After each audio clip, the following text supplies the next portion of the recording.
Hello, students. Welcome to the next session in distributed systems.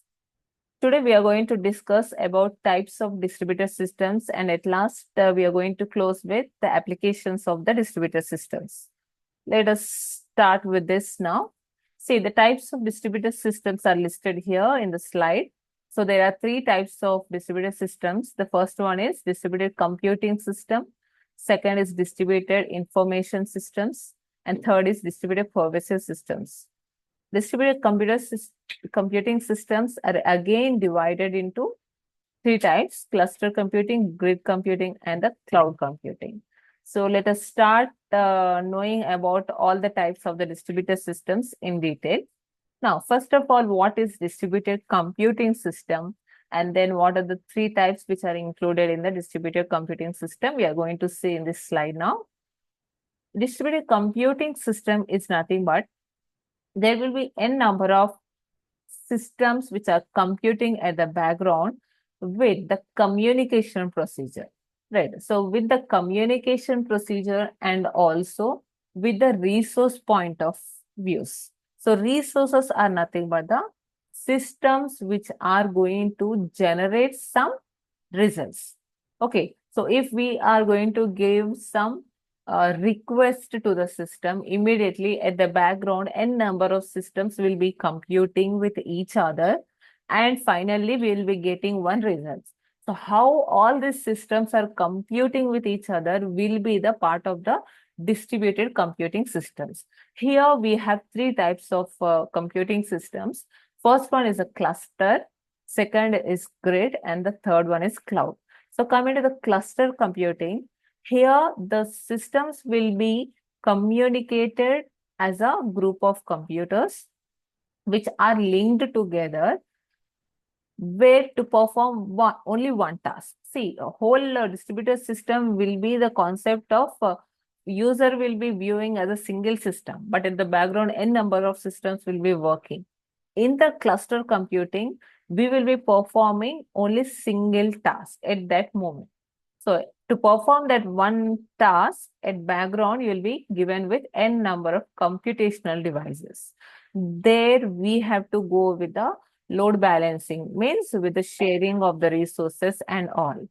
And here all the systems must be homogeneous system, means with the same type of configurations and all the systems must be of unique structure. So this is the first point to be remembered in this. Coming to the grid computing. See, grid computing is a distributed computing where n number of computations taking place in different types of systems, like heterogeneous systems. The main difference between cluster and grid will be in cluster computing, we will be having load balancing and will be performing the task depending on the request.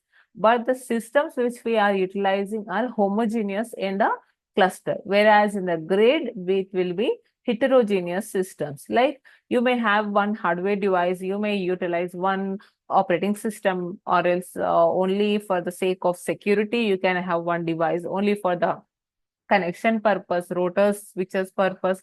You can have network devices. So the devices may be variated in the grid computing, but the final aim is to complete the task. That is what the grid computing, right? Cloud computing is nothing but it is the environment which gives n number of services through internet. So there in the cloud computing, the main disadvantage or advantage we can take in either way, that we need internet for sure in the cloud computing procedure. So in this, what is the main task is you can be provided with n number of services, and in the cloud, you can take the services in n number of types also. So the types may be platform as a service, or else information as a service, or else your software itself as a service, or storage as a service. So if my organization is in need of database to be stored somewhere, so I should take the license from the cloud that I need 5 GB of data to store my organizational database. So that I should take the license and I should store all my data over there. So wherever I am, I can just click within a click in the credentials format. I can take through the internet wherever I am. I can get that data back, right? And in the terms of platform, see, I have all the application done with proper software and everything is there, but I'm lack of systems and environment kind of thing. So I will be asking the cloud to give license for that. So I will take that license and I will utilize hundreds of systems from the cloud. So that is a service provided by the cloud as a platform as a service. And in terms of information, I have all my backend done for the machine learning. I have one algorithm to apply, but I don't have data set to apply on that. I want lakhs of rows of data to perform. So I will take the help of cloud that I want so and so thing. So you just provide me the information. So there you will be getting the information as a service as a thing, and software as a service. See, I have all the uh, tasks, what to do and all. I want one software immediately for my examination branch. So I'm lack of that. So I will directly ask, I want one software to be given to me. So I'll take the license of that and I'll be start utilizing that. And at present, we have in the 5G version, we are having an extra service also in the cloud computing, that security as a service. So security means I everything is there with me, but lack of security to my system. So what we are going to do is we'll take the license over there and we'll have a wafer of security to my whole organization's systems. So that is what the cloud computing is, right? Next type in the distributed systems is the information systems. See, coming to the information system, the application while it is running, it may have n number of information to be required. That may be for the management purpose, or else to integrate with some information to the business purpose, or else you may have n number of databases to be applied, transactions will be taking place. So all these sectors are in need of information. So for that purpose, these distributed information systems are derived. So in this specifically, we concentrate on the transactions which are happening. So there are n number of transactions taking place, like from the begin to the commit, or is from the begin to block or abort. So we have n number of steps, right? So there we will be discussing about the primitives of transactions. So the primitives are nothing but it's a main task or it's a main object. So if we take one mailing system,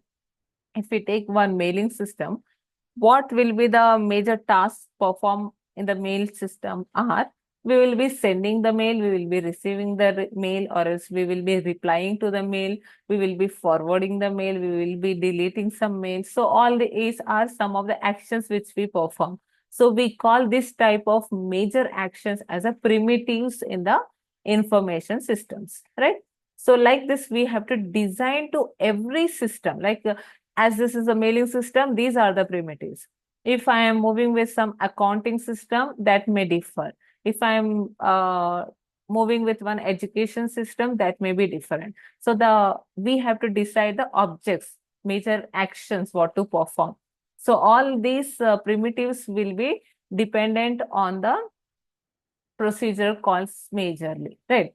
And while we are dealing with these transactions, every time we will be starting the transaction with the begin, or else we will be ending the transaction with the commit, or else we will abort. I mean, abort is nothing but it's a not successful thing, but we will kill the transaction forcefully, right? So these are some of the transaction actions we perform, right, to a transaction, which we are discussing about transaction. Now, here we should discuss about the properties also. See, when we are discussing about the properties, we have to discuss about properties of the transactions in the databases, recollect from that. So there we have acid properties, right? So A is atomic and consistency, isolation and durability. So atomicity is nothing but our data should be stored or is saved once it is successful commit only. If it in between, if it is aborted, we should not save that at all. The previous data should be retrieved directly.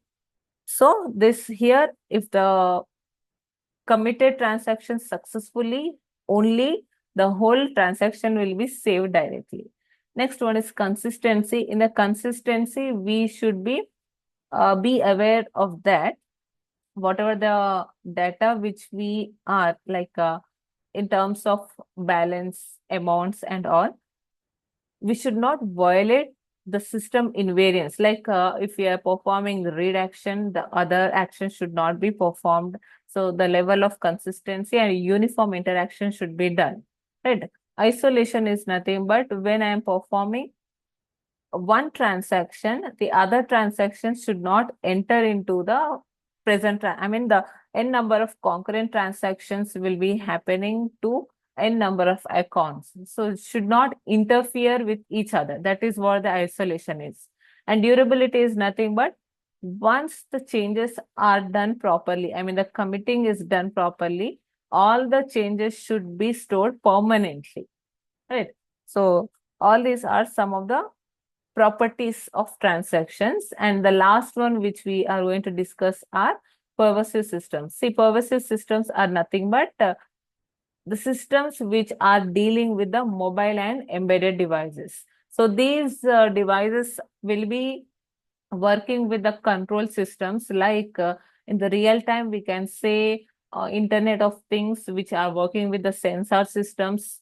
I mean, if we want to take the food count while we are walking, so this type of systems need, I mean, also the GPS systems. So all these are in the 4G and 5G level. So pervasive systems are somewhat upgraded than the information and the computing systems. So these are the three sectors, see, which we have discussed. Different types of distributed systems are three different sectors. One is with the systems handling, second one is the information, third one is with the mobility and the trend, right? And the applications are n number of applications. We may not restrict with this. There are n number of things, but we have to list some, right? So the finance and commerce, information society, healthcare purpose to store all the patient records, health informatics and all. Education, in the education, every point, distributed systems are working a lot with the e-learning concepts, and transport, logistics with the Google Maps, GPS and everything. Environment management. So here we enter with the IoT concepts with the sensor technologies and all. So these are some of the applications, but there are a lot to discuss. If you have any doubts till date, please be free to ask through comments or else in the college directly. Thank you for listening.